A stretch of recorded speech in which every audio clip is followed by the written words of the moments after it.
You all know me. I'm Beth Hoke. I'm the training administrator at First 5 Alameda County. And we've all been doing so much on Zoom that I found Dave as a wonderful trainer, Dave Collins.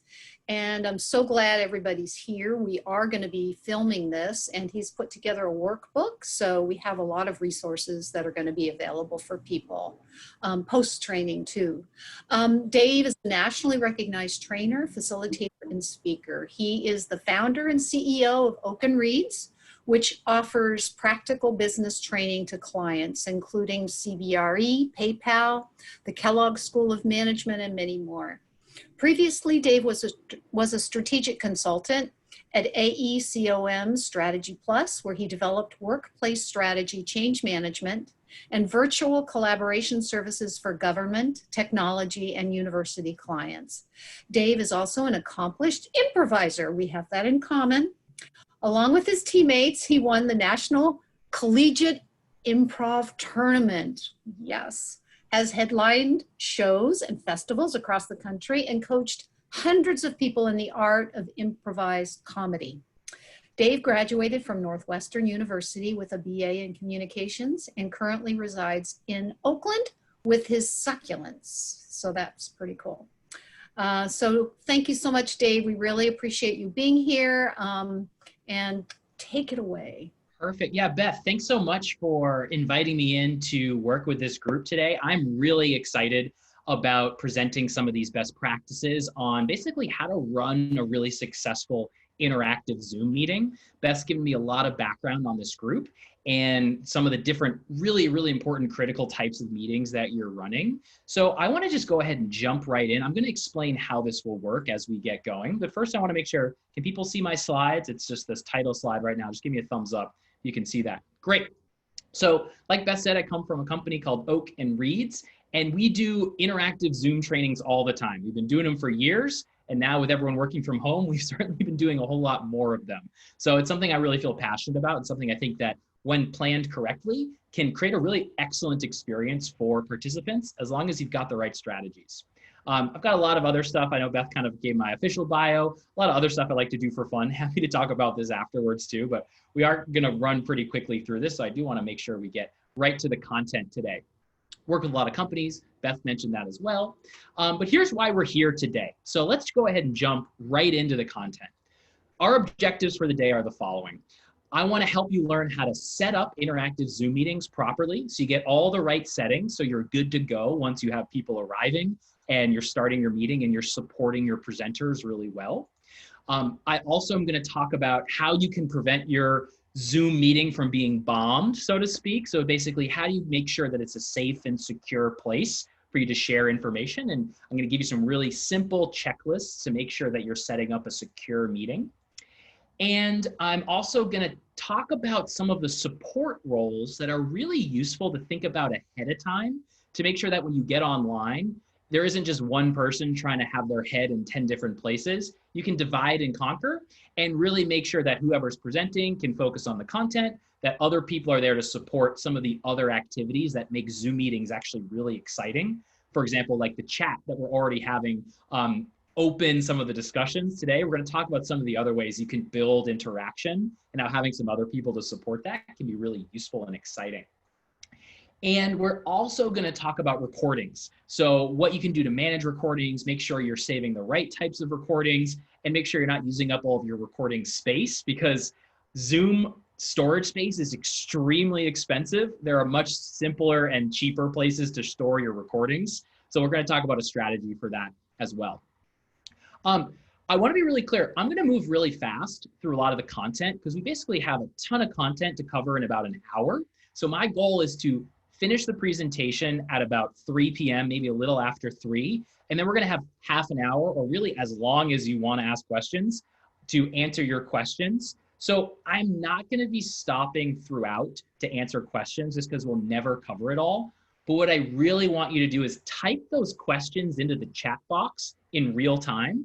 We'll cover them all at the end. And that's also going to be a record of everyone's questions. So we're going to update people. And if we don't get to all the questions at the end, we'll have that record and we'll make sure you get those ideas answered. All right. And Beth's going to be recording the questions. So you're going to get answers. but it may not be immediately in real time. That's just going to make sure everything happens smoothly. And so the other thing I want you to make sure that you have available is your virtual workbook. So I'm going to put it in the chat right now. Aaliyah was already putting that in, which was really helpful. Please open that up in a separate window, because everything I'm going to be talking about today is also going to be described in much more detail in that supporting document. So if you miss something, if I go too quickly, don't worry, you've got your study guide essentially. So everything is contained in there as well. So after this workshop, ideally this video will be like the recorded lecture that goes along with your assigned reading, right? Just remember back in college, we had kind of those two things, or remember any type of class, you've got your notebook, your textbook, and the recording, where I'm going to explain some things about how I like to run Zoom meetings. All right, so to that end, I do want to talk about some assumptions right off the bat. And before I do that, just the lay of the land. Does this make sense how we're going to operate today? Just give me a thumbs up in the video if you're good to go with that, for all clear. Okay, even got some digital thumbs up. Love to see that. So my assumption is for this audience today, what we're trying to maximize in the types of Zoom meetings that we're running are the following. We want to maximize safety, right? We want to make sure the right people are in our meetings, and if the wrong person is there, we can get them out immediately. We also want to maximize interaction, right? So we'll talk at a later date about webinars, which are really much more of a just disseminating information. What we're going to talk about today is how to have a conversation in a Zoom meeting. And if you've been on some Zoom meetings currently, you know to have natural conversations takes a little bit of structure. We're going to talk about how you use some of the tools like breakout rooms, chat, polling to really get a two-way exchange of information rather than just one person ripping through slides, which unfortunately is going to be a little bit of what the first half of this workshop is going to look like today. Talk about efficient meetings. So how do you get in and out of screen sharing? How do you efficiently delegate responsibilities and make sure you can do a lot of the legwork up front? So when you get in the meeting, it's nice and smooth and you can get people in and out without waiting for a lot of the back end to crank through, and while everyone is there waiting for you to provide them clear information. We're also going to talk about gathering participant information. So registration, how do you get people's info so you can contact them afterwards? And how do you get people's ideas ahead of time so you can get some pre-feedback to make sure that you're answering the questions that they want answered? And we're going to talk about how you use that information to easily share info, recordings, documents with participants afterwards. So a lot of good reporting features that we're going to talk about, how you can gather all that info and then send it back to people. What we're trying to minimize in our meetings are basically unwanted disruption, right? Either from participants who don't quite know how to participate the right way, so setting the right expectations, and also external disruption that we want to keep totally out of our Zoom meetings, and unknown participants. So we want to make sure that we're getting the right people, the right information in a way that they can digest, and in a way that appeals to different learning types. All right? So with that being the case, let's go ahead and jump right in. So if you haven't already done so, please open up that workbook because it's going to go right in the same order that my slides are going to go through. So I'm going to start from the beginning with setup and pre-workshop logistics. So the very first thing you got to learn how to do is we got to set up our settings. Let's set our settings correctly. So I'm going to walk us through how to set up a Zoom meeting with all the correct settings. And I'm actually going to, in a moment, flip over to the Zoom My Account feature. And I'm going to actually do it in front of us. We're going to set up a pretend dummy meeting so you can see exactly how this looks. So first things first, how do we log into Zoom, right? I want to start from the absolute beginning. So I'm going to flip over right now. And just want to make sure people can see this new screen when I flip over, right? Cool. So this, when you go to zoom.us, this is your homepage. And you'll see here in the top right corner where my mouse is, My Account. I'm already logged in. And if you're not already logged in, this will say login. All right, so you want to make sure you know how to find this first. So top right of the homepage, they make it really small for some unknown reason. This is the most important link on the website. Here's how you get in. Now you're going to be taken to your homepage. All right, so this is going to be really important for you to familiarize yourself with where all these settings are. This is my profile page. So you can see my name here, my contact information. a lot of my meeting ID, which is blanked out, which is important for security reasons. We'll talk about that in a moment. But where you're going to spend most of your time is right here on the left in this personal settings section. This is profile, meetings, webinars, recordings, and settings. You always want to make sure you want to find this because this is where all the action is. All right. So when I talk about going to my account in that workbook, most of the time you're going to be finding a link somewhere in here. Okay. So let's keep moving. Go back to our checklist here. The next thing we want to do is make our meeting. So we want to make a new meeting that we can then share and use for our presentation. Okay. So I'm going to flip us back. And within that meeting, we're going to talk about a password as well. So let's go ahead and actually make the meeting. So first things first, go to meetings, right? And you go to meetings, and to make a new meeting, all you have to do is click schedule a new meeting right here, this big blue button. So when we do that, we create this new meeting page. And so I'm going to walk you through a couple of the things you want to pay attention to anytime you're scheduling a meeting. So our first item here is topic. Let's come up with a fun topic for our meeting. I'm going to go with why the Warriors will win next year's championship. All right, we're going to have a Warriors-centric meeting. And this is going to be the title. So just like in a calendar invite, this will be the title of your meeting. The description will be, what are you going to talk about? So let's say this is an interview with Clay Thompson and his dog. His dog is adorable. If you haven't followed him on Instagram, it's great. So this is where you could put key takeaways, speaker notes, kind of the agenda for the day.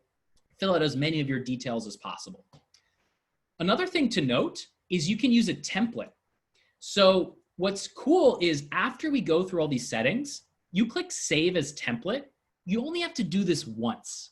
So I really like using templates, especially if we're going to do similar meetings over and over again. Saves a lot of time and hassle. Go ahead and use those as much as you can. Then normal stuff, set the when and the where. So let's go ahead and set this for next Thursday.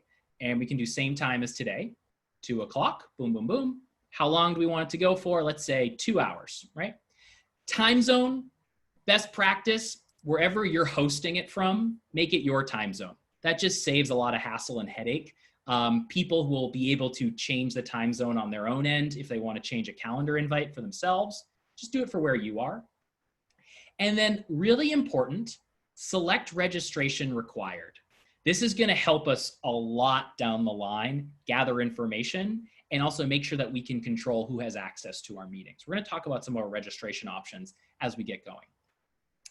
Another really critical thing we want to make sure we're doing is generate an automatic meeting ID. You do not want to use your personal meeting ID for public-facing meetings. You want to keep your personal meeting ID private and really only use it for people internally or with like family and friends that you trust.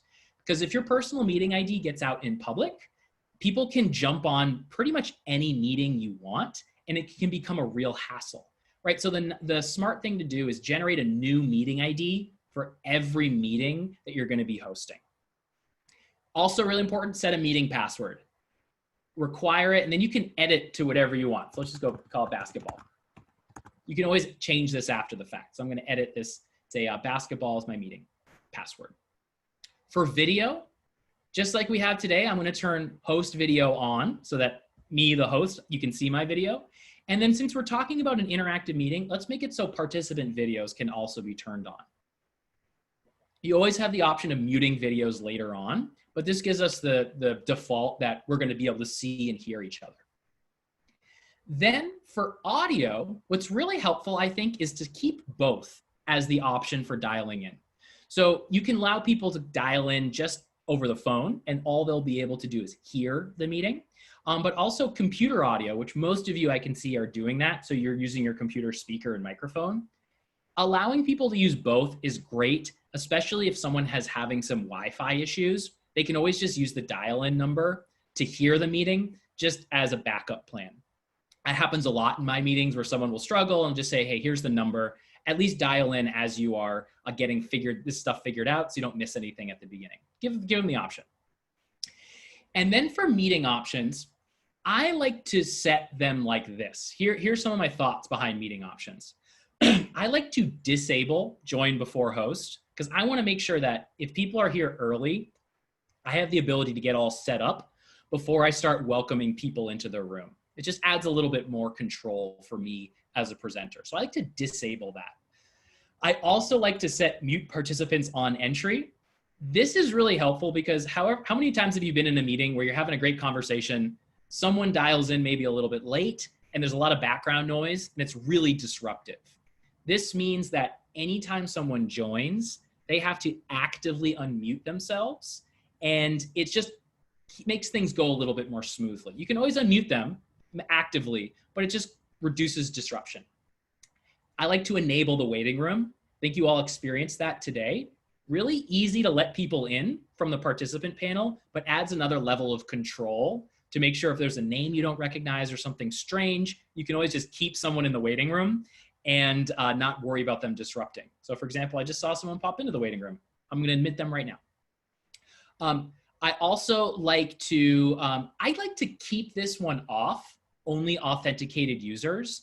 That actually adds a little bit too much friction because it requires people to dial in with the exact same user credentials as they registered with. It can cause more frustration than actual safety help. So I want people, if they have the password and the correct link, they should be able to get in, even if they're dialing in from a slightly different user ID. I just think this is too much, but you obviously can do it as however you please. Breakout room pre-assign, we're gonna talk about that later. You can turn it on. You don't have to create breakout rooms yet, but it just gives you the option. And always record automatically. Please always set this to yes. I can't tell you how frustrating it is to have a terrific meeting and realize I forgot to set recording to start at the beginning, and I go, damn, all of it's gone. So this makes sure that you automatically record this meeting, especially if you know people are gonna want the link to the video afterwards. And I recommend recording in the cloud. That way you can review everything. It's managed in the Zoom cloud recording database. And we're gonna talk about managing that later, but you can always download it to your computer afterwards. It just makes the process a little bit more simple. So from here, I typically don't add alternate hosts because I can always just make someone a host once they log in. I just did that today with Beth and Leah. Very easy to do that live. Adding alternate hosts, not really essential when you're just setting up the meeting. Then click save. All right. So now we've clicked save and we've got our meeting created. So we've got all the information we put in. It's created a brand new meeting ID right here with a brand new registration link. And we're going to talk about how we go about editing this meeting from here on out. So we're basically, the meeting exists now and we can always review it from the meetings panel here. We can see right here why the Warriors will win next year's championship. Next Thursday, 2 p.m. You click that, and here is where you can do all of your work to edit this meeting. Cool. Let's go back to our checklist. We talked about setting and editing a meeting password. And now we're going to look at using a registration link. Sorry, I misspoke there. So this is really important to know. What are all the options I have for gathering information from people ahead of the webinar? So let's jump right in. So here's our registration link that we're going to be sending out in our invitation email. We can scroll all the way down our meeting page here, and we have some extra settings that we can look at. So you select registration here, and here are some options. So first of all, you can see how many registrants you have right now by clicking view. Obviously, we just made this meeting, so there's no one here yet. But then our registration options, let's go ahead and edit those, see what some of our options are. So first thing first, with registration, the thing you want to look at is, am I going to automatically approve people or manually approve them? I recommend automatically approving people for a couple reasons. One, it's really a pain to have to go back in and manually approve everyone. It adds a lot of friction to the process. And you can always review that list and cancel people's registrations if the link gets to the wrong people.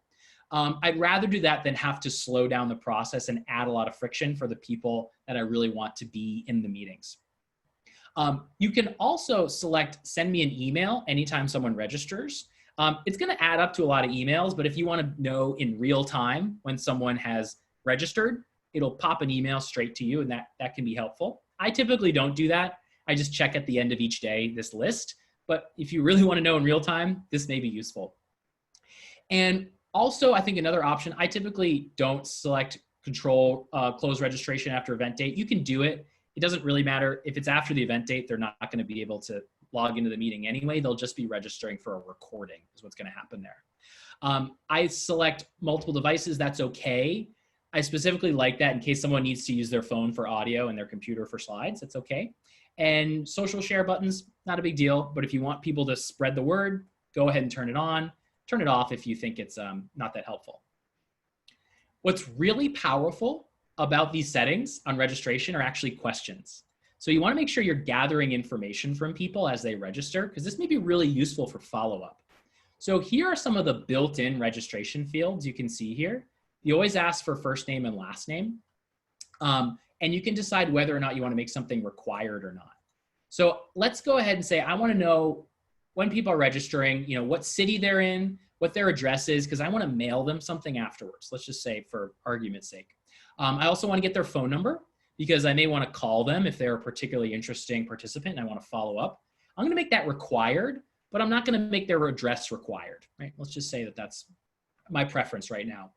And you may actually want to get like what company they're from and maybe what their job title is, right? I'm not going to make that required, but if they want to put that in, I'd really like to know. Now you can also write custom questions. So I'm going to go ahead and save that.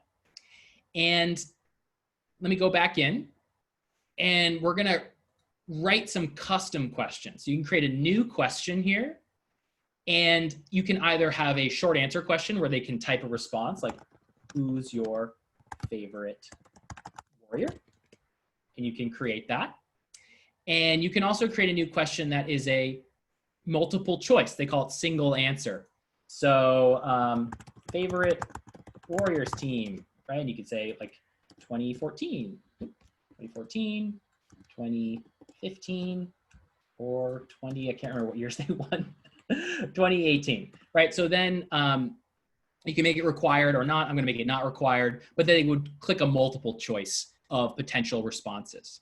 Now, I think these custom questions, we're making some fun ones for today. I think they're very useful if you say have a lot of content areas and you want to know what's most interesting for your audience. You can put, say, 5 to 6 options and say, what's the most interesting topic? Vote for your top 3. And then as people register, they can give you that feedback. So, a day or two before, you can take a look at the registrations, see what's most popular, and make some informed decisions about what your webinar is going to be about. So it's, again, a great way to make this a two-way conversation rather than just kind of guessing what people are interested or where people are coming from, or even what kind of questions do you have? That's a great pre-registration question to ask because you can start to prepare answers for those questions. So I'll go ahead and save all of those. And the next thing I want to talk about, again, we're moving really fast here, so you're going to be able to review this video if you want to go in later. Polling. One thing to note about polling is, well, 2 things. One, polling is only an option if you've purchased the webinar plan from Zoom. It's a little extra per month. I have it because I do webinars. It's great if you want to host webinars for large people. We're going to talk about webinars in a future session. But what's cool about it is it activates the polling feature for webinars and meetings. So you don't have to be doing a webinar to be able to use a poll question for all of your participants. So let's go ahead and create a poll question. So all you have to do is go to the poll section at the bottom of your meeting page, click add. And what you do is create a title for your poll. So let's just say, call this the Warriors poll. And if you want to make people's participation anonymous, go ahead and click this. If you don't make it anonymous, you will actually be able to pull a report afterwards that records exactly what participant answered and go participant by participant and get their answers to all your poll questions. So that could be really useful if you want to, say, follow up with certain people who have certain challenges or questions. You'll get a report of that, and you can use the live polling to gather that to gather that in the meeting when people are live with you. So here's a sample question. You can either make it, it has to be multiple choice, but you can make it so they only can pick one answer, or they can select multiple answers. So you could say, what are your favorite parts of watching the Warriors? Right? You could say, I love Steph shooting, Dre's defense, hers coaching, right? So if someone loved all of them, they could select all of them. If you want to have them pick their number one, you would click single choice. You go ahead and save, but you can also add multiple questions. So when you launch this in a meeting, however many questions you'll have, the participants will be able to click through all of them in real time. And then once you close down the poll, you can reshare that information to them, the results, live in the meeting. You just want to make sure if you have a bunch of poll questions, you group them all in one poll. Makes it a lot more seamless that way. So go ahead and save that. And you'll see here down at the bottom, our Warriors poll is saved. It's going to be a series of just one question, and it's going to be anonymous, right? That's our settings.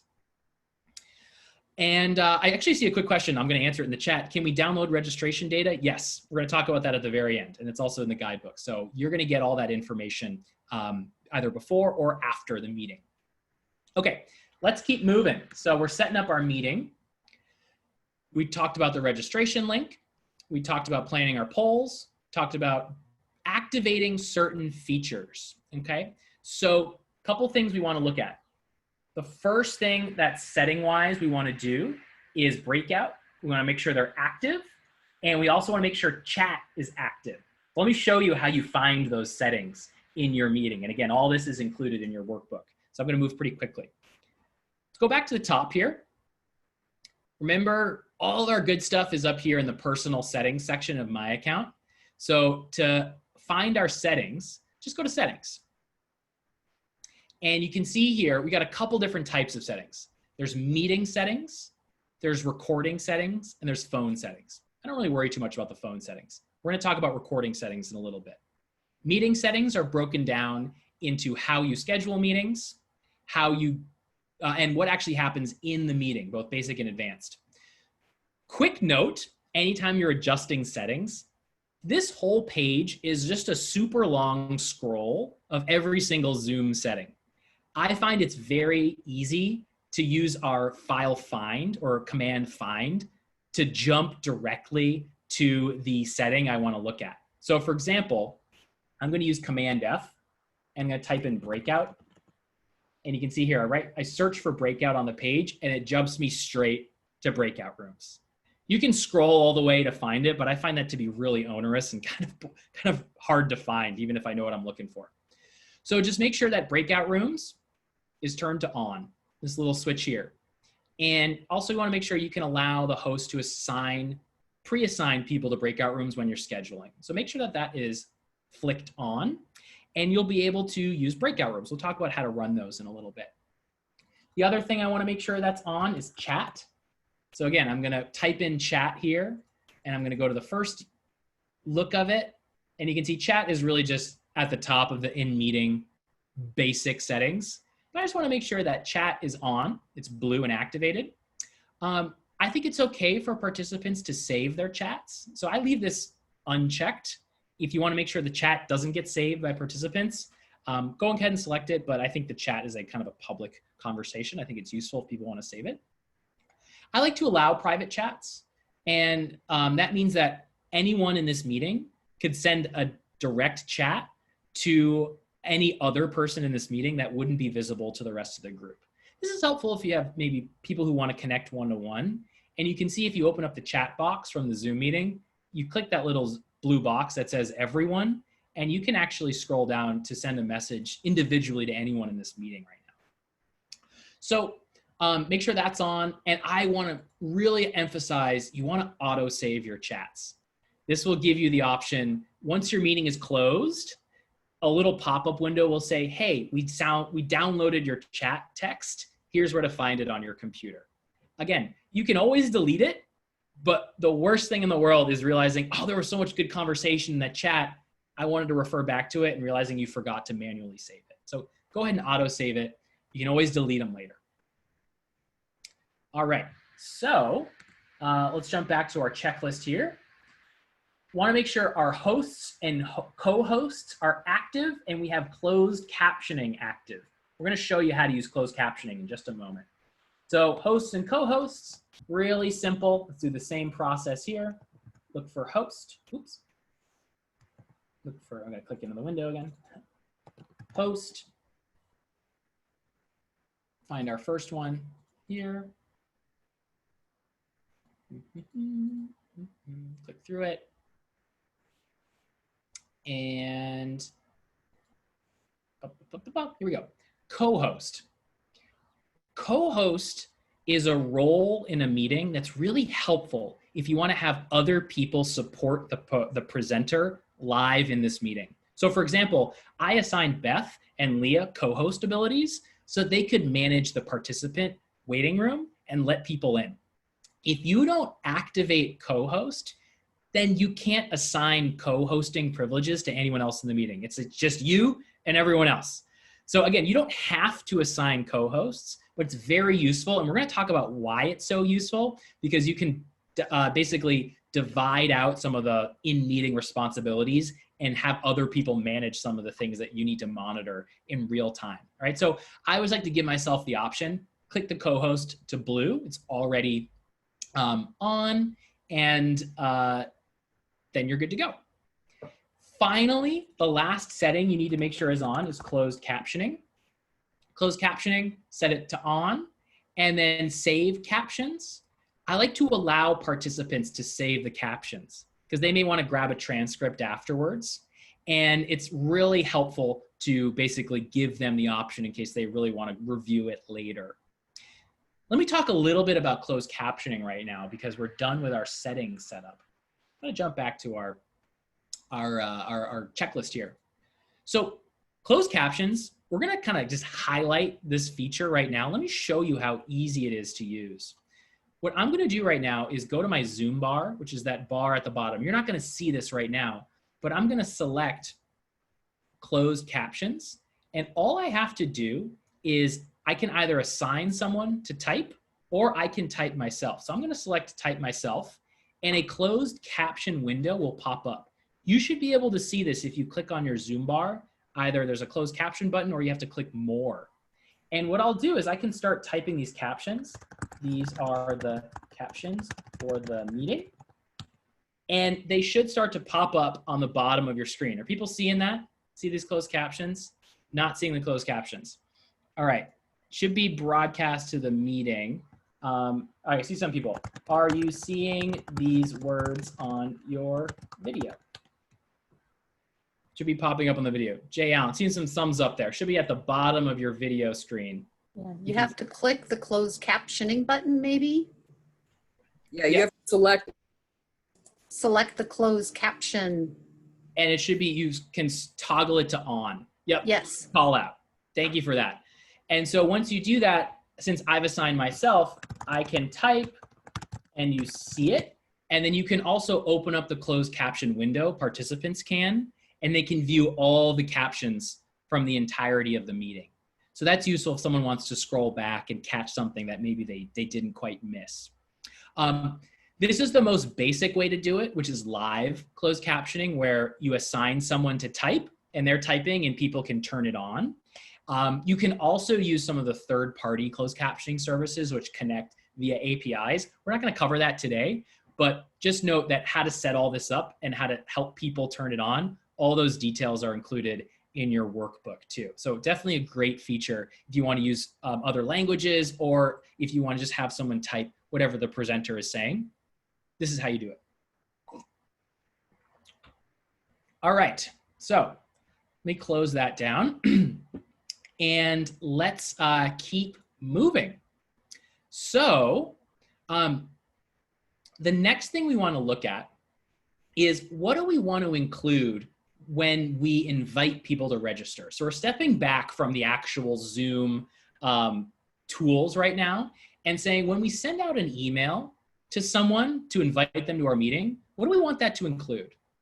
So make sure anytime you're inviting someone to a meeting, you include the following, right? date and time of the meeting, what's the agenda, make sure you include who's going to be on that call, right? Who are the speakers, what are they going to talk about, make sure to include the registration link, and also be comfortable sending some pre-work. I always find it's useful to send some questions that people may want to think about, maybe an article or a link or a reflection guide if you have it that far. This just gives people some time to think about the topic so they're not coming in cold. So this is sort of best practices. I also find it's helpful to include in that meeting invitation email basic expectations for how you want people to participate. Not everyone shows up to these virtual meetings with the same mindset. Some people think they're just going to sit and listen. Others don't realize that they're going to be asking questions or be using breakout rooms to have small conversations. So you just want to give people a heads up, say something like, hey, you know, we're going to be presenting content, then we're going to be breaking people out into breakout rooms for small 3 to 4 person conversations. So be prepared to share your video and have a small conversation about the topic with some people that you may or may not know, right? If that's going to be your agenda, really helpful to give that heads up. Another thing that's helpful to look at is what they're going to receive once they register using that link. So a couple things. Let me show you what that registration email looks like. So if we pop back to our meeting, right, we're going to go back to our meetings tab, and we're going to go to our Why the Warriors Will Win Next Year's Championship meeting. Go ahead and look at this email settings.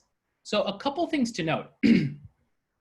You can change the email contact for your meeting so that even though you set up the meeting, you can assign someone else to be the person who receives all the questions about logistics. So it doesn't have to just be you.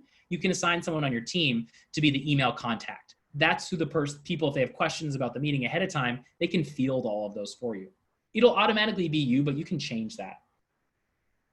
And you can also edit the confirmation email. So if we go ahead and edit that, what's really nice about this confirmation email editing is, you know, the body of the email is here. Hi, thanks for registering for the title of the meeting. Then you can put in, we're going to be using breakouts. Please be prepared for the following topics of discussion. For example, this just allows you that everyone can get this custom message to set expectations. You don't have to edit it, but it can be useful if there's a particular topic that you want to make sure people know is coming. And then if you have other details you want to include after the login information, you can go ahead and edit that as well. So it just gives you some options. And you can even turn this off if you don't want to send a confirmation email to registrants. I don't recommend it. But if you don't want to, that's an option. So go ahead and click save there. And always you can preview what that email looks like by getting send me a preview email. So you just click that and it just sent me one, right? So I could open up my email and I'll see exactly what people will get. And if it doesn't look right, go ahead and edit it. You know, just get it set up all correct. Quick question on email confirmations in other languages. I don't know. So let me put that on aside. I can double check on sending out different types of email confirmations. My immediate recommendation would just be to put multiple languages in that same email. And people can skip over the language that doesn't appeal to them. I don't believe there's a way to send out different versions of that confirmation email. Okay, so let's jump back to this, looking at what we want to include in our registration. We talked about editing our registration settings, and we adjust our registration options, setting up automatic emails, setting up deadlines, changing the host, and editing the confirmation email. We just covered all that. Now we're going to switch gears. Again, I'm moving lightning fast, so apologies if I'm moving a little too fast. We've got a lot of ground to cover. You'll get this recording later. You can kind of come back to it. Now we're going to talk about recording, which is really important. So I'm going to step back for a moment and talk about overall strategy with recording meetings. Rule of thumb, record everything, delete often. You want to give yourself some options, and you don't want to be kicking yourself afterwards that you didn't record something in a certain way that would be really useful for you later on. So when it comes to recording, I'm going to show you where to set these settings and what they mean. All right. So when you go to your home screen, right, you go to your My Account, go to your personal section here. Remember, this is where all our action is. Go to recordings. And you'll see here, you have the option to manage all of your cloud recordings. And so this is where you'll see all of your past recordings. So these are all my webinars here. This is where you can manage all of them. We're going to come back to this, but want to make sure that you can find this from recordings, cloud recordings. This is where everything is saved. Now, let's go to our settings. This is where we can make some decisions. In your settings, there's also recording settings, all right? So it's a little confusing. There's recording zone, but the recording settings are actually in settings. Just want to make that really clear. You click this, and what you want to do is look at these cloud recording settings. You want to activate cloud recording because that will automatically save your recording in the cloud on your Zoom homepage. And you've got some options. You can record the active speaker with shared screen. That's basically recording exactly what you're seeing right now. What the recording will look like is on a big screen, it'll be the slides I'm sharing. And then in a small corner will be the video of whoever is talking at that moment. If there are no slides being shared, it'll just show the big video of whoever is talking. And if multiple people are talking throughout, it'll flip to whoever that person is. Basically, it'll look like this. This is what you'll be recording. Slides in a big window, and then whoever's talking, small in the corner. This is basically the standard way to record a Zoom meeting. It's what I recommend if you don't have a particular preference. This basically captures everything that happened in the meeting. When there's something to share, it'll be nice and big. When there's nothing to share, it'll be whoever's talking nice and big, and it'll automatically switch back and forth for you, right? So this is a useful starting point. However, you have some other options. So if we go back to this, you can also record the gallery view with shared screen. That'll basically record everyone's video, everyone who's on the call, small little bits of faces. That can be useful if it's a lot of conversation and you think that jumping back and forth would be a little jarring in the recording. You're basically just recording that Brady Bunch view of everyone's face for the entirety of the meeting. And then on the side next to it will be the shared slides. And your third option is what I think is recommended is record all of them separately as well. So you can then record just the active speaker, you can record just the gallery view, and just the slides being shared, all as their separate video files. Now, it may seem like overkill, but those different versions of the video can be useful for different modes of sharing. So if you want to share a small snippet on social media, I find that just sharing the shared screen video can be really useful, or just the active speaker window if you just want someone talking for 30 minutes or 30 seconds. Again, if you record all of them, you always have the option of downloading them all or deleting them, but you can't go back and split it up. So if you're going to do some editing, I highly recommend downloading all of them separately as well as the combined versions, and you can make a decision later. Finally, I think it's great to record an audio only file that will allow you to make a podcast, right? So the audio only file of this will just be me talking, and then at the end, the question and answer. So if you want that, if you want to share things on a podcast or some portions as an audio file, it allows you to do that as well. The audio files are a lot smaller, so it's pretty easy. And finally, I always like to record the chat messages from the meeting as well. So you can save those and you can have those later. So you can auto save those as well. Let me jump back here. So when it comes to managing recordings, it's really simple. You go back to that managing recordings page. You can see the name of your recording, when it started, how many files you have. So if you recorded all those different versions, you're going to have like 7 files, each separately. And then you can either share it, which will, if it's still in the cloud, it'll create a link that you can send to people and they can view the video embedded right on the Zoom webpage. So it's like a live video hosting. Now, that's, I think, really useful to send to participants immediately after the meeting. If they want to review the recording right away, you can clip it so you can kind of chop the beginning and the end really easily on the Zoom platform. So you can edit out an intro or edit out some of the questions at the end if you don't want to include that. Very easy to do that. You can also hit the More button to download all the files to your computer. Here's what I recommend. Download the files to your computer and upload them if you want to share them to YouTube. Saving and sharing videos on YouTube is a whole lot easier, and you have basically unlimited storage on YouTube that doesn't cost you a penny.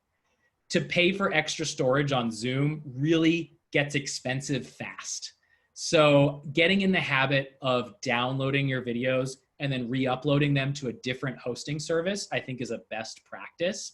And you can build your library elsewhere. So again, highly recommend that. I do not think it's worth it to pay for the Zoom storage because it is outrageously expensive. I think that's how they make a lot of their money. So again, that's a best practice coming from me. If you do choose to save, especially if you just have 1 or 2 videos and you're not doing a ton of them, your cloud options are pretty straightforward. You can see here, I like to keep it public, but keep it public and then turn off viewers can download so that you own the video. You're certain that people can't download the video to their own home computers. Adds a little bit of security to that.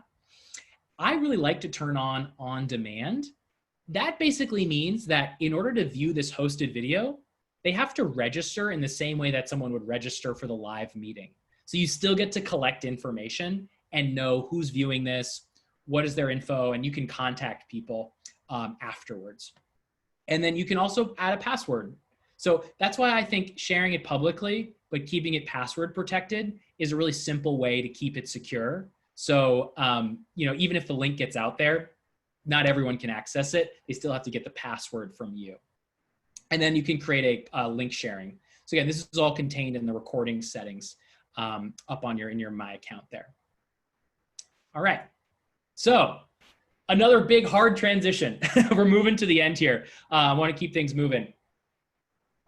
This is, again, all contained in your handbook, but I want to talk about security because it's a really, really important topic, but also a topic I don't want you to worry too much about. Because if you're following all these best practices, you're going to be creating a very secure meeting.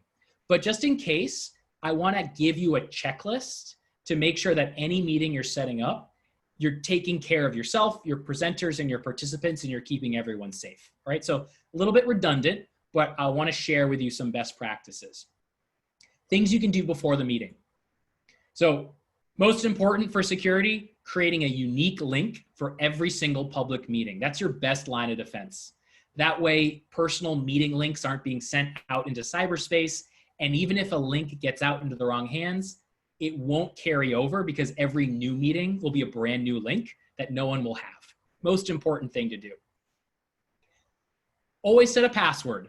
Basic, right? But set a password. It creates the second most important line of defense. So you want to make sure that password is only going to participants, but it just adds a little bit of extra security. Selecting mute on entry, we covered that earlier, reduces disruption. And select screen sharing as host only. That way someone unwanted, even a participant that you invited, they can't get a little bit rowdy and decide to share their own screen to everyone, right? Just creates a little extra added layer of safety there. You can always give someone permission in a meeting if you want, but it just prevents people from grabbing it. And things you can do during the meeting to stay safe. Use a virtual waiting room. We just experienced that today. Really helpful. It adds that real-time defense against someone unknown with a weird name or an unknown name. They just can't get in unless you actively admit them. And remember how to kick people out. So even if you do all this stuff, if they still get through the gates of the castle, just remember it's easy to boot someone out. You go to your participant window, you find them, you click more, and you scroll down to remove, and they're out of there. All right, so just like kicking someone out of a bar, right? Just have the bouncer just boot them right out the back door, and they're gone, right? So it's very easy, 2 clicks to kick someone out if they're misbehaving. Even if they're an invited participant, you can kick them out this way. Finally, good password hygiene is important. So after every meeting, even if you're creating new meeting links, I really think it's helpful to change your personal meeting link often. Just like changing your passwords for online bank accounts or your email, it's useful to change your personal meeting link just in case, you know, it gets shared and it's out there. You don't want people coming in and dropping in on your internal meetings with colleagues. It's just not a great experience. So change it every month or two and you'll be in great shape. Okay, we're gonna keep going. We're doing pretty good on time. I've got a couple more things we're gonna go through pretty quickly. So things you wanna take care of the day of the meeting. So I call it the day of, showtime. So again, follow along in your workbook. The most important thing, I think, anytime you're hosting a meeting is to have a logistics title slide. So I did that at the beginning of this workshop. And a couple things you want to put in that title slide that you can put on screen as people are arriving. So the first thing is you want to make sure that people know when the meeting is starting. Most meetings don't start exactly on time. So give people an exact time in case they want to log in, maybe grab some water or coffee or something. Tell them to turn their video on and stay muted, right? So you hear some text for how you can describe this in your workbook. Just setting the expectation that we're going to want to see people. And then explain how they can interact. This is going to be different for different meetings, but it's not always obvious. So explain how to ask questions, right? So in this one I have, you know, make sure you type your questions into the chat box as we wait to get started. And remind people that once you get going, I'm going to be monitoring this throughout, or I'm going to answer all the questions at the end, right? Just gives people a sense of how am I supposed to participate. I think it's really helpful to remind people to rename themselves. You know, I think you just give them a little indication how you do that. I think it's important to include pronouns because especially if you're going to be using breakout rooms, you want to make sure everyone's comfortable and we know how to address people, right? It can feel really alienating when someone just has a username rather than an actual name they want to be called, right? So just adds a little personality to it. Make sure you include the virtual workbook either in the chat where you tell people how to use that virtual workbook. We'll talk about that in a future session, designing content with virtual workbooks, but anytime you're going into a breakout room, you're going to want to have some document that allows people to know what they're supposed to do there because they're no longer going to be able to see your slides when they're in that breakout room. And if you're going to be using closed captioning, make sure that you include how to activate that. We just covered that today. It can be a little tricky. So make sure you tell them, hey, go to closed caption button, turn it on if you'd like to see those. And then tell them what to expect after the workshop. That's this top part here. Just so you know, you're going to get a recording, you're going to get the slides, and you're going to get the workbook after the session is done, right? That prevents 99 people from asking you that in the chat box, which can get really annoying. And I always think it's helpful, add something for people to do if they arrive early, right? I always think it's a little boring when I get there on time and we're waiting those 5 minutes. So give people something to think about and something to start a conversation in the chat box. That way you get people using the chat. 2, you get people engaging with the content. And 3, it's an asynchronous activity that people can do whenever they arrive, whether they have 1 extra minute or 10 extra minutes, it's something to get them engaging in the content. And finally, really important to think about what are some of our live support roles that we want to assign ahead of time for people on our team to make sure that the meeting goes smoothly. So this is on page 24 of your workbook, described in much more detail. The speaker is obvious, right? The speaker is the person in your meeting that's going to be presenting. For this workshop, I'm the speaker, right? So what you want to do if you're supporting a speaker is make sure that they can just focus on presenting their content and answering questions. You want to get rid of a lot of the logistical work from other people so that they can really focus on their job, which is difficult enough. I do a lot of virtual meetings and I kind of have my head in 5 different places a lot, but I have a lot of experience doing this. At least for today, I assigned some other folks like Beth and Leah to take on some of these other roles, even if it's just kind of for a minor second, just for a couple minutes at the beginning of the workshop. One of those roles is host. Host is essentially what Beth did at the beginning, right? She's the person of authority. She's the person you probably know. What they're here to do is welcome people and explain why we're here introduce the presenter, and provide some gravitas or some of their own status to that presenter so people know why they should listen to this person. So they read the bio, they can also remind people of logistical information, and they'll also be in charge of kind of scheduling a post-workshop debrief where they'll review with, he'll review with the people who ran the meeting how things went. We'll talk about how to do that debrief afterwards. It's always worthwhile to take 10 minutes after the meeting is done and everyone's left to reflect what worked, what didn't work, and write all that down while it's still fresh in your mind. No better time to reflect than immediately after the meeting. Then you want someone who's going to be the logistical person. This is a critical role. This is what maybe a lot of you will play, supporting some of our speakers. And it may be worthwhile to split up some of these responsibilities. So what the IT person does is, one, they set up the meeting, right? And so they're the ones who create all of the back end, the link and the registration, and they may be the contact for emails. They also, during the meeting, are responsible for starting the meeting recording, making sure that they have backup plans ready, just in case, let's say the speaker's slides fail, they may have an extra set of slides so they can mouse through the slides while maybe the speaker deals with broken Wi-Fi and has to dial in with their phone. So they're kind of holder of the backup plan. They also make sure that the speaker's audio and video are working well. So often what happens is, a speaker starts talking and is referring to slides and they realize they're not actually sharing any slides. The IT person can remind them, hey, make sure you share your slides, either doing that via private chat or just unmuting themselves and, hey, just heads up, you're not sharing slides. Let's go ahead and do that. And they can also monitor participant window and make sure, people are coming in off of the waiting room and, they're responsible for kicking out bombers so that, they're ready to click and kick them out really, really fast. Also, typically they're in charge of managing the saved recording. So downloading it, uploading it to the YouTube channel. Again, this may be multiple people, but it's really important to make sure you've assigned all of these tasks.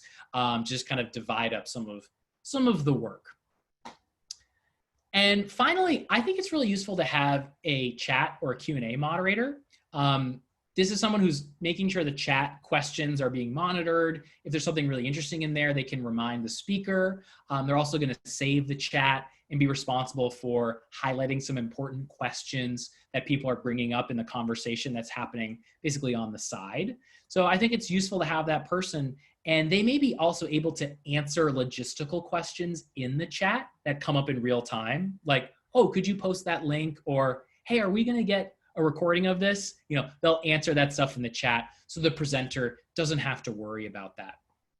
I also find it's really useful if there are links that you're referring to, if the speaker is presenting, the chat moderator can just post that link in the group chat immediately so that participants can check it out on their own time. So again, kind of supporting some of the content with chat content as well. All right, so now to one of my favorite parts, and this is kind of, we're getting to the end here. So there's this breakout rooms we're gonna cover, and then I'm gonna talk about best practices for ending the meeting, and then we're gonna get to your questions, all right? So if you haven't thought of a question yet, it's gonna be a chance for me to stop talking and hear from you. So I'm gonna zoom out a little bit and talk a little bit about breakout rooms, because breakout rooms to me are the magic special ingredient that makes Zoom a phenomenal virtual platform. Again, I don't work for Zoom, but I work on Zoom every single day. And breakout rooms make these meetings something where people can actually have legitimate, interesting, open, empathetic conversations and not have to have a 25-person free-for-all where we've all been in those meetings and it's almost impossible to get anything done or have any real interaction in a group, of larger than 4 or 5 people. That's where breakouts come into play. Breakouts allow you to separate all of the participants into their own individual Zoom meetings of 2 to 4 people, give them something to talk about, engage with them while they're in all of their separate rooms, and then quickly bring them all back in a really seamless way that I find adds a ton of excellent interaction to any Zoom meeting. Unfortunately, we're not going to do one today because there's just so much content to cover, but I highly encourage you to build in conversations where people can reflect on your content in these breakout rooms and actually talk to each other. Really important to note that this is probably the most frustrating part with Zoom's settings. Only the host can manage breakout rooms. Co-hosts do not have breakout room capabilities. So what that really means is you may want to assign as host that IT or support role so they can manage those breakout rooms and take that responsibility away from the speaker. That requires a little bit of planning ahead of time, but I'll tell you, it's really gonna make it so that you can assign and manage these breakout rooms a little more effectively, and it's not something that the host has to do in real time. A lot of details on that in the workbook, but that is a best practice, I would say, especially if you're gonna be coming in and out of breakout rooms, and especially if you're gonna wanna manually assign people in specific groupings. Talk about that in a moment. So here's how you do it. Breakout rooms are really simple. On your Zoom bar, this Zoom bar here, you're gonna see breakout rooms as a button if you're the host, right? So this is the host, what the host can see. I can see this on mine right now. You can't see it on yours. So you click the breakout room button, and what's gonna happen is you're gonna see this window pop up. And I took this screenshot with just me the other day. So hopefully you'll have more than 0 participants, but you'll see a couple options. You're gonna have the option to create any number of rooms. I think it's up to 50 rooms. You can select how many rooms you wanna create, and you can decide, how do I want to assign people to these rooms? Do I want to randomly assign people evenly to these, let's say 5 rooms? Or do I want to manually assign people? Couple options here. There's no right or wrong answer. Automatically is the fastest, right? So that'll, when you click create breakout rooms, it will just evenly spread everyone out across those rooms. And what's cool is you can kind of see, based on the number of rooms you're making, how many participants per room will I expect? So, you know, if you have 10 people and you create 3 rooms, it's gonna say 3 to 4 people per room. If you have 10 people and you create 5 rooms, it's gonna say 2 participants per room. This is important for you to think about ahead of time. Is this conversation something we wanna do in partners, in groups of 3, in groups of 4? So you're gonna wanna have this planned ahead of time, but you can do it in real time very quickly. You can also select manually. So again, if you wanna make sure certain people are partnered up, I highly recommend not worrying about pre-assigning them, but rather having your IT person create these manual rooms as the presenter is talking. Because here's the thing, no one in the room, no one in the meeting will see the breakout rooms until you click open breakout rooms. So you can have someone building out these rooms as someone else is talking and making sure the exact groupings are correct. And you can get all of that set up. And then in the chat, you just say, okay, the breakout rooms are ready. And the presenter says, all right, we're gonna jump into the rooms and click enter breakout room. So it's a nice little sneaky way you can make sure that if you really wanna get it right, you can do it manually and you can have that person have plenty of time while the meeting is going to set up those breakouts. So once you create those breakout rooms, you're gonna see this window. You're gonna see all the breakout rooms listed. You're gonna see who's in each breakout room by their name. And you have the opportunity to rename these breakout rooms. So if they're by different topics, let's say, you could name this, you know, Warriors basketball. You could name this, you know, Spanish language room if you wanted. If you have multiple languages, you can you can rename them, right? That's however you wanna do that. You also can move people around. So you find a person and you can select move to, and then move them to any room you want, right? So this is very useful, especially if you realize this is what happens a lot. Someone is dialed in 2 places. They're dialed in on their computer and they're dialed in on their phone. And if you split that person up, it creates kind of a weird situation. So you may want to move the phone version and their computer version into the same room, so you're not leaving their partner with basically like no one to talk to. And you can also, if people are unassigned, like for example, if you already open up the breakout rooms, you assign everyone perfectly, and then someone joins late, they'll appear as unassigned, and you can just click assign next to a breakout room and move that person in, right? So basically what that means is you can either move an individual into a room, or you can take a room and bring someone in based off of their name. So it kind of works both ways that way. So then once you get it all set up and you got all the groupings how you want it, you have some options. So again, this is before you open the rooms. So I like to click allow people to return to the main session at any time. So if they're done with their conversation early, they can leave the breakout room and come back in the main room. It doesn't feel like they're trapped in these breakouts. I also like to set the countdown timer. So what this means is when people are in their breakouts and having their conversations, when you click close breakout rooms, people aren't immediately jerked out of their rooms and thrown back into the main room. It puts a countdown clock on their breakout room, which is a nice way to give people a chance to wrap up their conversation before they either manually bring themselves back in or just wait for the countdown clock to boot them out anyway. So you can change this, right? You can make this 30 seconds, you can make it 2 minutes, you can make it 5 minutes if it's a much longer conversation and you want to provide that timer. So I think it's really useful to have this countdown and just kind of review what works for you. And then finally, once you've got all your settings, what you do is you click open breakout rooms and everyone will see a little pop-up on their screen and they'll be able to immediately be taken into that room. So it's a very easy, simple process on their end. Once rooms are live, again, you got more options here. This is why I like breakout rooms so much. You can join any room you want. So I'm gonna see all my 10 rooms and then I can move myself, the host, just by clicking join. So I'll be plopped into that room with the 2 or 3 or 5 people and can have a conversation with them just like I had assigned myself to that room. And as host, you can leave the room and then join a different one whenever you want. So I like this as facilitator. It's basically the virtual equivalent of taking a walk around the room. So I like to pop in, see how people are doing, answer questions, make sure everyone's okay. People also have the ability to ask for help. So in the breakout room, there's going to be a box to ask host for help.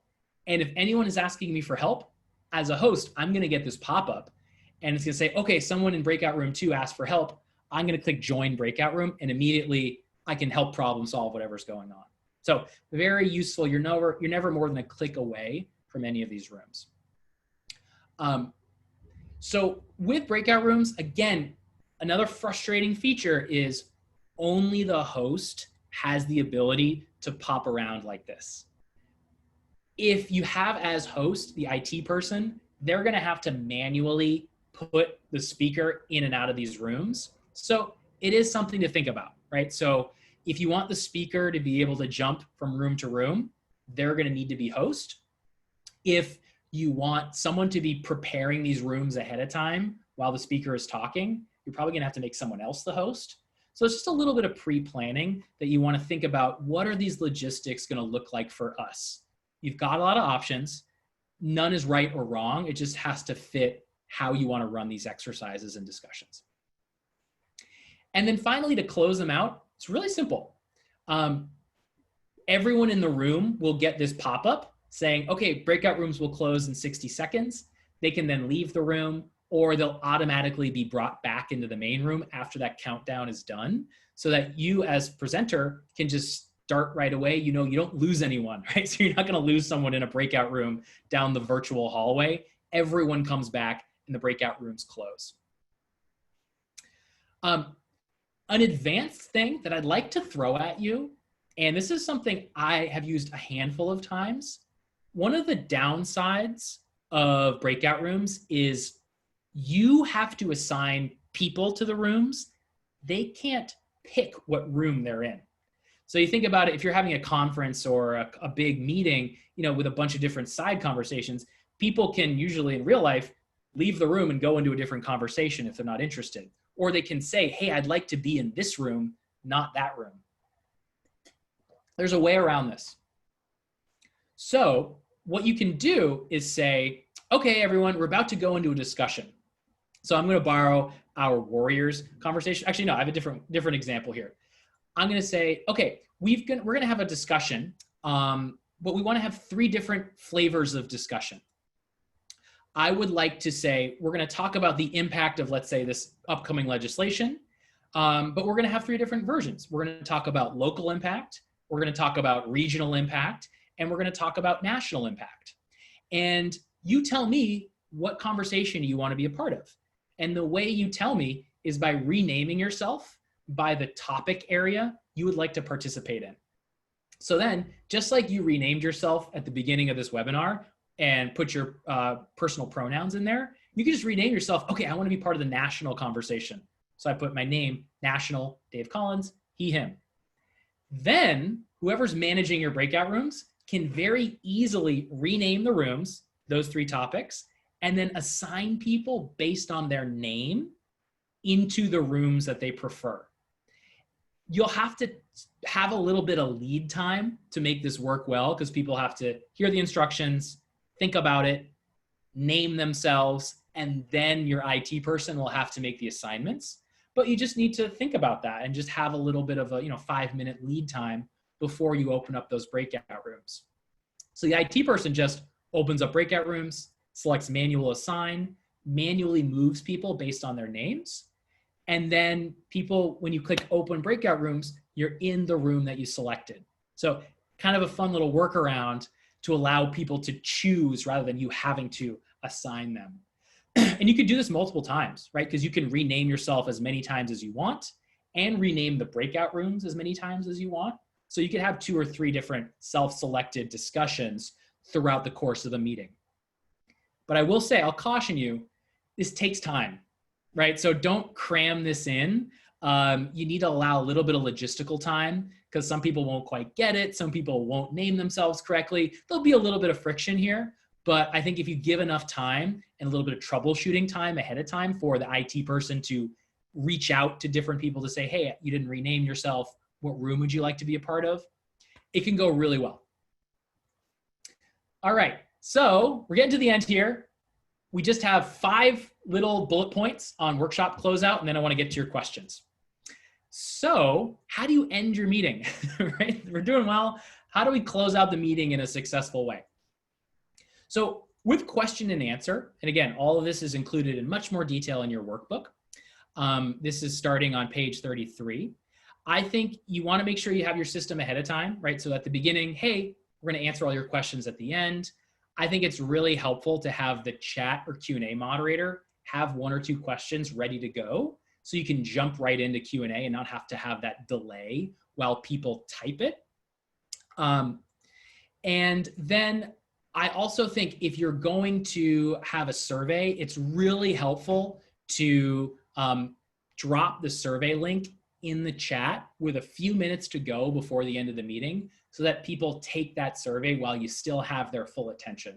If you're going to follow up with an email survey, you probably know this just as well as I do, it's going to be a much lower response rate. So it's useful to do it in real time in the chat and follow up with the email, but save a couple minutes at the end for that.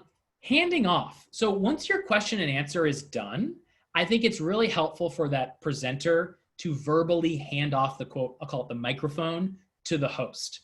So just like the host introduced at the beginning, the host can reintroduce and reiterate some of those logistical questions that I'm sure are coming, like when will they get the slides? Where is the video accessible? What else is coming up in the future? Do a little plug for future sessions, who to contact if they have questions, and just a nice thank you. So it's kind of a nice way to bookend that conversation with that host that maybe people recognize more.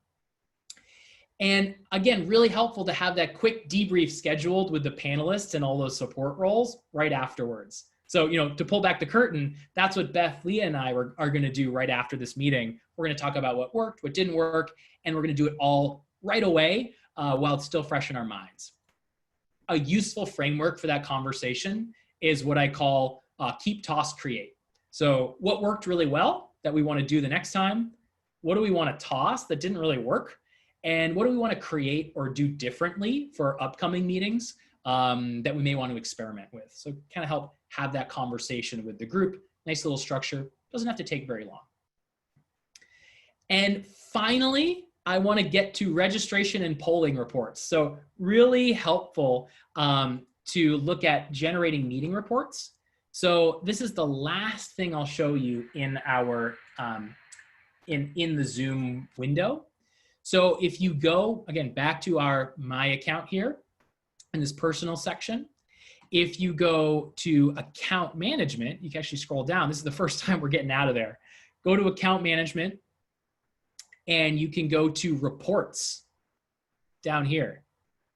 So what you want to go down to is Meeting Reports. And what you can do is pull a report from the meeting that just happened. So this is the report that's going to come from today's meeting. So I would select it here and click Generate. Meeting's not over yet, so I can't generate this report right now.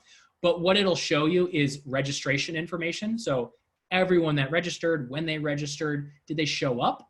And it also, you have the option to pull out all that data from the polls. So if you collected polling data in your meeting, all of that is saved here in your meeting report page. So all of that is saved. You don't have to worry about it going anywhere. You'll be able to pull that afterwards by generating your meeting report. Very useful if you want to follow up with people about things they said or follow up with registrants with certain data. All right, and again, that's in admin, reports, usage, meeting usage reports, and meetings. And there's a queue of things if you have a lot generate. They don't really take that long to generate, but if you have a lot of them, they'll go here.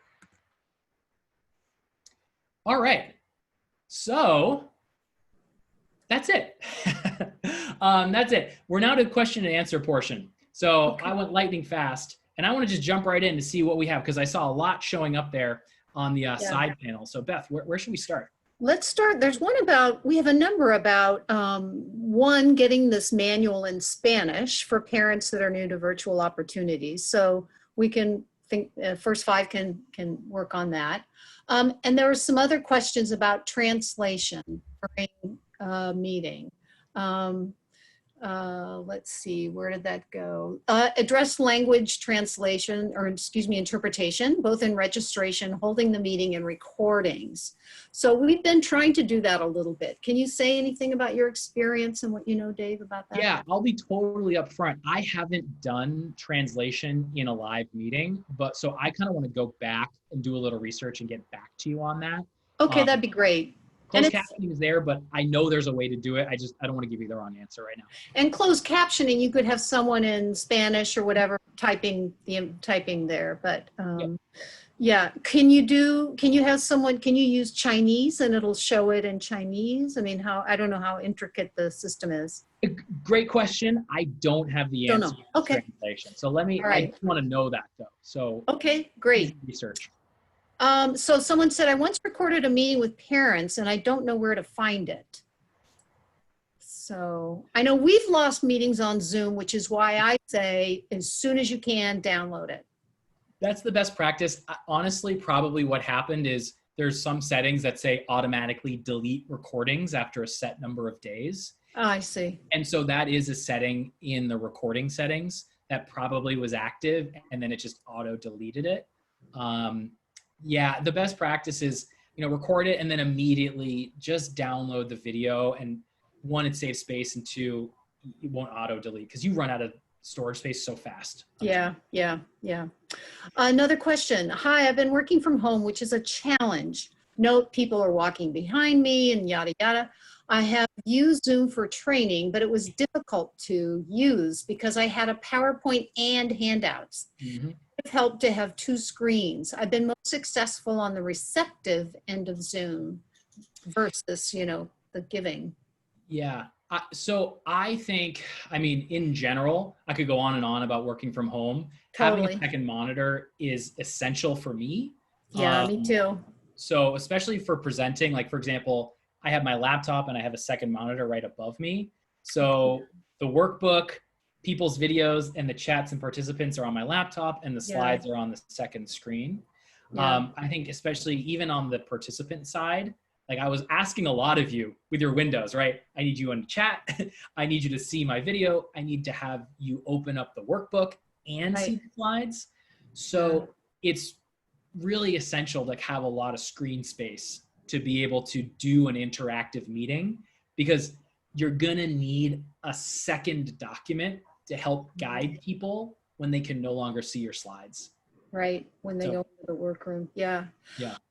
So someone is asking then about the paid version, and that this training is catered to a paid version. And so the difference between free and paid, and mostly it's whistles and time, right? Yeah, so Pro is it's basically something like $15 a month. Right, The most important thing there is it doesn't limit your time for meetings that are, I know they've been playing around with that, but essentially they're going to cut your meeting off after 40 minutes for Right. groups larger than 2 or 3. Pro is pretty good. The free version has a lot of these basic features. You can still do breakouts. You can still do chat. You can still share your screen. So that stuff is okay. The meeting minute cap is really where things start to become difficult, because, especially if you're presenting to people outside your organization, it's hard to ask people to, hey, re-log in again and join us again. yeah, So I do say, if you're going to pay for anything, pay for the Pro and share an account. The webinar stuff is useful if you want to do polling, and if you want to do webinars where you have a separate Q&A section. It just gives you more protection. But it's expensive. It's $40 a month for webinar. So yeah, you just have to make a call there, I think. yeah. Yeah, and so when we do our webinar training, they'll learn a little bit more about what the difference is between meetings and webinars. Yeah. Someone says, if we mute video, will people be able to unmute if they go into a breakout room, or does the host have to allow video first? Great question. So you can unmute your own video. So if the meeting allows participant video, you are fully in control of unmuting and muting. Now, as host, I can mute you, right? So I could mute your audio, and I can also turn off your video, but you can always undo it. So for example, if you've muted your video for the sharing section, and then I put you in a breakout, you can just turn your video on just for that, and then turn it back off for when it's just 20 people. Great. Okay. If you're setting up the meeting and let's see, you need to click on enable. This is a thing that I think I put. You need to click on the enable to join before host. If you're setting up a meeting and you're not going to be there, but you're setting it up, you have to be sure to click that little tiny square that says enable join before host. Is that correct? That's kind of. Yeah, great call out. Whoever pointed that out. Yeah, so I would say if you're not going to be the host, but you're going to be in charge of running a lot of this stuff, unclick that, because what will still be in place, you'll still have the waiting room, right? So you can get in there, but there'll still be the option to have the waiting room to pause people. So again, there's kind of 2 ways to solve that same problem. You can re-enable join before host, but you'll still have to be let in by the host if you have a waiting room. So there's kind of like two blockers there. Yeah, so let me make sure I'm understanding. So if I'm setting up a meeting for you and Leah, right? And I'm setting it up. I'm not going to be there. I'm just setting it up for you all. That I have to be sure to click the allow to. Here's what I would recommend. I'm going to show you a way around this. Okay. Is go and add yourself as an alternate host. Oh, as a co-host, or I'll show you here. Okay. So I'm sharing my screen again. Here's our, Warriors meeting. Yeah. What you want to do is go ahead and add alternate hosts by clicking edit meeting. And then you can add alternate hosts, add yourself as an alternate, add any of the people who would be part of this kind of running the meeting, and they'll be able to join. Do they have to have a pro account in order to be in there, or do they have to have any kind of an account to? They'll have to have an account. They'll have to have an account. Yeah, it doesn't have to be your pro account. Okay, but they have to have their own, either paid or not paid. Yeah, because again, like I could make someone on this call a host, and that's okay. They don't have to be on my account. They don't have to have a pro level, but they have to be, the system has to recognize that login email. So it's got to be the same email that they'll be logging in on Zoom. Okay. Okay, so let's see, where else are we? How does it happen that people can dial in with slightly different credentials? I think that's just because someone comes in and then all of a sudden, oh no, my recording isn't, my voice isn't working, something's wrong. Then I go get my phone and I dial in, right? So what's happening there is you've allowed audio phone dial in. So you're giving people a chance to just dial in from their phone. Okay. So what that'll mean is even if they registered, the way they're entering the meeting is through a phone number rather than a registration link. Okay, I am doing a help desk, and Hi, June. Okay. Okay, sorry. I see a question from JJ in the chat too. Yeah. When sharing screen, sometimes people can see grayed out Zoom boxes obstructing their view. Why and how to fix that? Yeah, we've had that problem.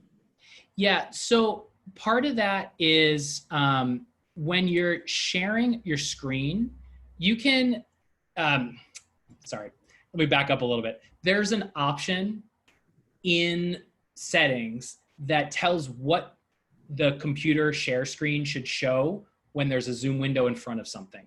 So you can either make Zoom windows invisible or you can make it grayed out. And so basically I'm gonna show you exactly where that setting is. I don't have it off the top of my head. Yeah, Leah and I have run into this a number of times. I don't know how it works. Yeah, a couple times. Yeah, let me get back to you. I'm gonna get you the exact one there. Okay, here it is. Let me share my screen right now. About my shared screen settings. So you can see here, we're in the in-meeting basic settings. Show Zoom windows during screen share. So it's available for later versions, but you can toggle this on and off. And I think what that's gonna do for you is the Zoom windows will either appear as gray boxes or be invisible. And when you say Zoom windows, you mean people's little video? Is that the Zoom? Yeah, it's like any of the Zoom, I'll call it like Zoom equipment that you have. Okay, got it. Right. So the window, the participant window, you know, because when I have it, I could drag my participant window right over the slides and you're not going to see it. Uh-huh. I see. Okay. And just to kind of, I'm going to jump back just a minute to assigning somebody. We have not, and I have not, which is why I asked the question, and somebody else said they haven't been able to assign someone in that little box who does not have a pro account. So I've tried to put people's email addresses who work at First Five, and it says they don't qualify. Yeah, so here's what I found, and this may not be a great answer. A lot of the settings for either pre-assigning breakout rooms or pre-assigning hosts, Yeah. I find a lot of those can fail pretty easily. Okay. I find the best way to go about it is have them join the meeting a little early and give them the ability in the actual meeting rather than relying on some of the pre-settings, because I've run into that as well. Okay. Okay. All right. I still have another question about that, but I'll ask it later. All right. So if you know that you want the same breakout groups every time, would you recommend assigning them upon registration? How do you, So if you want the exact same breakout rooms every time, this again goes back to my last answer, which isn't a great answer. It's the pre-assigning has failed for me many times. Yeah, us too. I just don't trust it that much, to be totally frank. So my recommendation would be have someone assigned as host. Once the meeting starts, immediately select breakout rooms and start assigning people manually to those rooms. And then once it's ready, they can open them up and they can just basically say, hey, presenter via chat, breakouts are ready. And when you close those breakout rooms, the next time you open them, let's say you're doing multiple breakouts, it will be the same assignments in those rooms. So it'll kind of save who was in what for the next time. Okay, that's good. You don't have to redo it. Okay. So here's a question, and I may have to unmute Freddie to have him say, but is it possible to generate a unique link automatically when scheduling a Zoom meeting from Outlook? And I don't know how to schedule a Zoom meeting from Outlook. Oh, yeah. So yeah, you can, there are email plugins where just like if you're in like Gmail, you could say add your Google Meet link. Oh, okay. What that is going to do, I don't believe you can generate, I'm only speaking from Gmail experience. That's going to use your personal meeting link and apply that to the meeting with the calendar invite. So I don't believe it's generating on Outlook a brand new link each time. You can always create it in Zoom and then copy it into like the location field, unique link, but I wouldn't trust it to generate a unique link in time. I think it's using your personal meeting link. Oh, and I'm getting a comment from June Allen saying that we have that set up about Outlook, and it does. So June has it in hers, and she can set it up in hours. So it sounds like those of you here at First Five can do that. So those of you who are not at First Five, it sounds like if you have the pro account, I'm assuming this is on, you're able to do that, to set it up, link up your Outlook. Then the next question, I see. So there's a meeting ID that is permanent, basically. Mm-hmm. Generic meeting ID can be generated automatically to protect my permanent ID. Is that correct? Exactly. So you can create as many unique meeting IDs for specific meetings. Okay. Do that anytime you're sharing a link with someone outside your organization. Okay. If you're just doing casual meetings internally, it's probably not a big deal for you to share your personal meeting link with a colleague. Okay. It's a lot easier, in fact, especially if you want to auto include a link through the calendar service. Right. That's fine. But again, even with that, change that link every month or so, just to be safe. Okay. Okay. Can the host jump from room to room incognito? Or will he or she always be visible in the breakout room? You're always, and what happens is it's very obvious. Your video shows up, you're there, people go, oh, hello. I don't think there's a way, I haven't found a way to eavesdrop like that. Yeah. We found random assignment we found if random assignment was chosen for breakout rooms, then co-hosts were put into a breakout room as well. Yeah. Not a big deal, but all of our co-hosts could choose to leave the breakout room. I'm wondering what would happen if you don't allow participants to choose to rejoin the larger group. Would co-hosts have to wait until the countdown passes to rejoin the host? So anyone can choose to leave a breakout room if you have that setting active, co-host or participant. You can always leave and go back to the main room. So that's less about the co-host thing and more about that setting for everyone. Okay. But yes, good call out. Everyone's going to get put in a breakout room. Co-hosts, participant, everyone except the host. Right. So again, not a big deal if it's like groups of 3 or 4, the co-hosts just leave. But again, it just take a moment to review. And if you don't want co-hosts in breakout rooms, what I recommend as a best practice is create an extra room for co-hosts and then put them in that room so you're not messing up any of the numbers.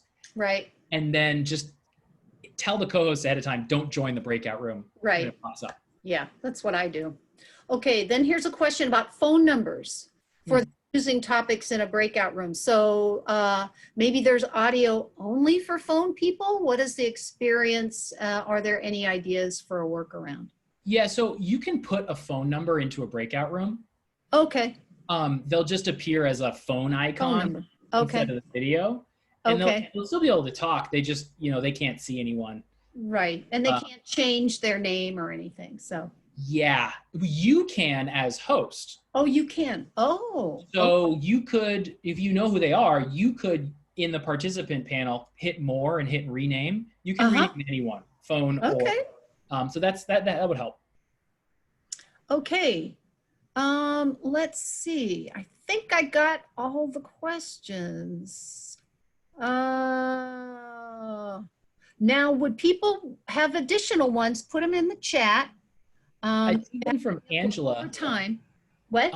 Angela has one about sharing videos and music. Awesome. Simple one. A lot of times you miss it. Best way to do that, you share screen. And this is, again, it's got to be host, or the host has to give people permission to share screen by making them a co-host. But what you do is when you select share screen, there's a little option, and I can't show it to you right now because it's a Zoom window, which is frustrating. At the bottom left of that share screen panel, there's a click box for share computer sound. And there's also another click box for optimize screen share for video clip. Yes, we have found that to be very helpful. Otherwise, the videos are really wonky. It's messy. So what it works is, like, let's say I have like Spotify playing on my computer. I can share my screen and click share computer sound, and that Spotify playlist would play through and you would hear it, on your end. Okay, nice. Okay.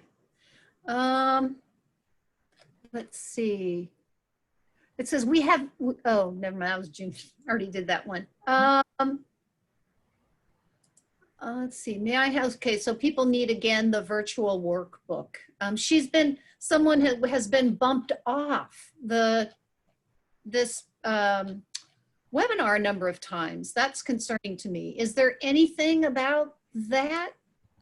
People getting bumped off? Here's the workbook again in the chat. Yep. I don't know what happened there. Okay. All right. I wasn't kicking anyone out. So maybe, Yeah. maybe a connection issue. Okay, awesome. Any other questions from people? We'll be sending you this recording along with the workbook again. And just so you know, the webinar training is going to be on June 25th from 2 to 3:30. You will be getting first options to register. Imelda, did you have a question? Or no, she's waving to somebody. Okay, so you will be getting first option to register for the webinar version if you want to. To do so, we'll be sending that out, that offer out. There are a couple of questions from JJ above Clea. Let me see. Clea, let's see. Feel free. Oh, okay. We got phone number. Can you unmute JJ? Are you still on the line? If you can unmute JJ, and let's see her questions. There you are, JJ. Hi, JJ. I do have some other questions, but I think Clea has some questions there near mine that are needing attention. With the knowledge that there's not recommended, are there recommendations or best practices for when you can't have separate people in various roles? For example, the trainer is also the host, IT, etc. Anything that we can tell them beforehand or change in meeting settings to make it a smoother process? Yeah, great. I read that out. I think it depends on what you're trying to do in that meeting. I would say a couple things that make things easier. Don't expect to be able to manually assign people to breakout rooms. Be comfortable with automatically assigning people, because that's really easy as a facilitator to do that. That's typically what I do for meetings when I don't have support. I would say definitely have a workbook or with the exercises available for people when they're in breakout rooms. Some kind of handout or something that people can. Yep. Just like what we did with this virtual guidebook, have a virtual workbook, even if it's just 1 or 2 page Google Doc. That helps in case people have questions and you don't have to feel like you're monitoring the chat all the time. Right. I would say build in on-screen slide reminders if you're going to stop throughout to check the chat box, or if you're doing a webinar to check the question and answer box. Oh, that way you that's a don't good forget. I know I do sometimes if I'm trying to talk and then just do one thing at a time. It's a lot. In the And- webinar, when we do webinars, we usually either use the Q&A or the chat. We don't do both. So we Yeah. just do the chat. I would say, yeah, it's just simplify. Yeah.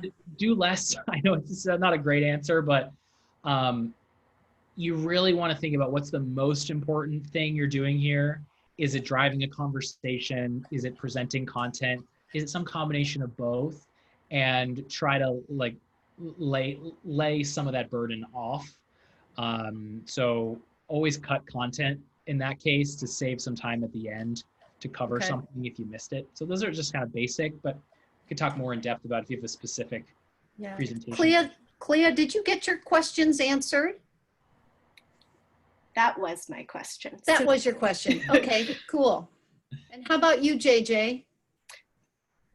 Oh, actually, I did have another question. Okay. Thanks, JJ. I was just curious about the reports. Does it also pull how long a person stayed in the meeting? Okay, so it does for webinars. Oh, Leah, did you have a? Yeah, no, I was gonna say, yeah, for webinars for sure, you'll see when they logged in and when they left. Yeah.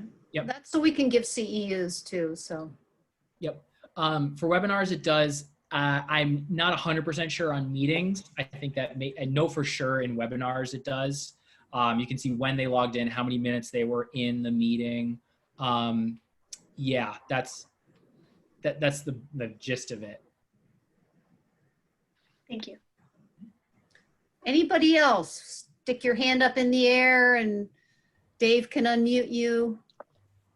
I'm going to mute myself really quick because this is in line with what you guys were just talking about. I wonder, so for the reports itself, does it require to have the registration for the meeting in order to get that report? Or if there's no registration required, do you get any information? No, not to my knowledge. You need to get their registration so they can match it up with their login. And I think, yeah. So if you want to get that data, you need to have them ahead of time. Let them know they're coming. Okay. Going once, going twice. I thank everybody for being here, for having this meeting. Again, we'll announce the webinar one that'll be coming. I hope this was helpful. We're going to be sending an evaluation link. So please complete that. Let us know what else you need, what other kinds of trainings that will help you and working with your clients. I really want to look further into the interpretation parts and then also and then translating. Because if somebody doesn't speak the language, how can they even read that it's a Zoom, you know? Anyway, so there's those kinds of issues that we need to talk about because, you know, it's Hey, just so you guys know, I already sent the evaluation, so it should be in your inbox. Woohoo! Way to go. Okay. Thank you so much, Dave. Yeah. Thanks for bringing me in. Yeah, we're great. Hope to see you. We'll see you again on the 25th and hopefully some more. So we appreciate it. Okay. Bye, everyone.